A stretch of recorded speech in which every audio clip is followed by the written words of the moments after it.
बिस्मिल्लाहिर्रहमानिर्रहीम। जी अस्सलाम वालेकुम। मेरा नाम डॉक्टर वहीद हसन है।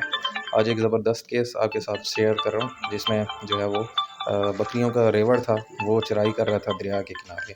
तो वहाँ पे किसी ने मछली का कांटा लगाया हुआ था दरिया में मछली पकड़ने के लिए। तो वो ये बकरी थी, तो पानी पीते दौरान बकरी ने ये कांटा जो है वो रस्सी समेत अपने अंदर निगल दिया।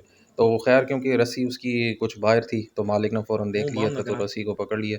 तो इस वजह से जो है वो टाइमली इसका ट्रीटमेंट हो गया कि उस रस्सी की मदद से महारत से हमने जो है वो इसमें से ये कांटा निकाल लिया। ये इसके अंदर जी पूरी की पूरी अंदर चली गई थी, तो ये हमने निकाली है।